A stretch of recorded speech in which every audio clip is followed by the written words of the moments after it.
سلام، من فاطمه هستم. به کانال من خوش اومدین.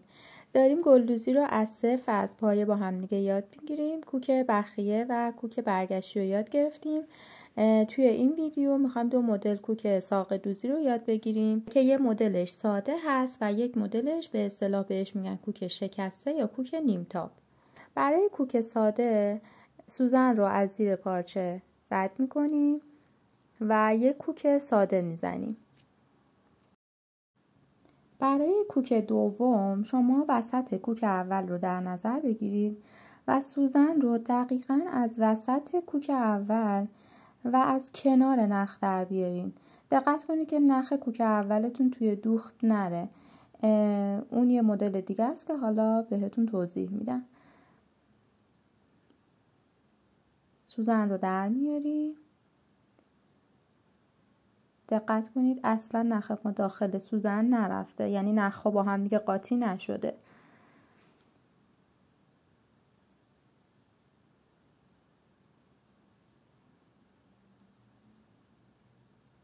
و بعد به اندازه کوک اولمون یک کوک میزنیم. سعی کنید که اندازه کوک ها مثل همدیگه باشه، یکی کوچیک یکی بزرگ نشه. و اینکه حالا دقت کنید که نخ کوک های قبلی توی سوزن نره و دقیقاً سوزنتون رو از کنار نخ ها در بیارید. حالا نگاه کنید وسط کوک دوممون شده انتهای کوک اول. میتونید سوزن رو دقیقاً از همون انتهای کوک اول در بیارید و کوک سومتون رو بزنید. به همین ترتیب تا انتها همینطوری دوخته میشه. فقط دقت کنید دوختتون باید خیلی مرتب باشه و نکته‌ای که باید رعایت کنید اینه که اگر سوزن رو از هر سمتی که در آوردید از همون سمت تا انتها بدوزید. یعنی اینطوری نشه که یک بار از سمت پایین در بیاد و یک بار از سمت بالا در بیاد. اونطوری خیلی نامنظم میشه، اصلا دوخت ساقه نمیشه. شما اگر از طرف پایین سوزن رو در آوردید تا انتها همون کار رو تکرار کنید. کوک ساقه دوزی هم توی گلدوزی خیلی کاربرد داره و اینکه تمیز بدوزین هم خب مثل بقیه کوک ها خیلی مهمه.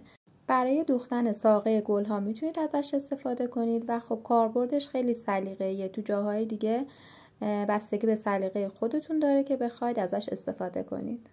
همونطور که اول ویدیو گفتم دو مدل ساقه دوزی رو میخوایم با هم یاد بگیریم.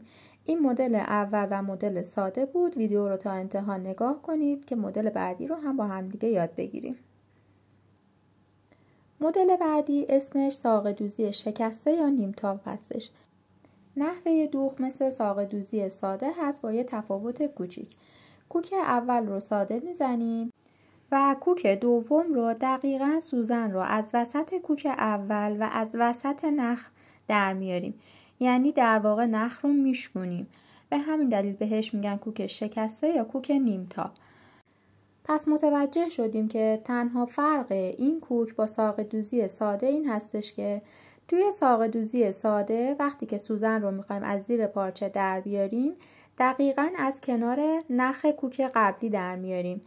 ولی توی این کوک سوزن رو دقیقاً از وسط نخ در میاریم.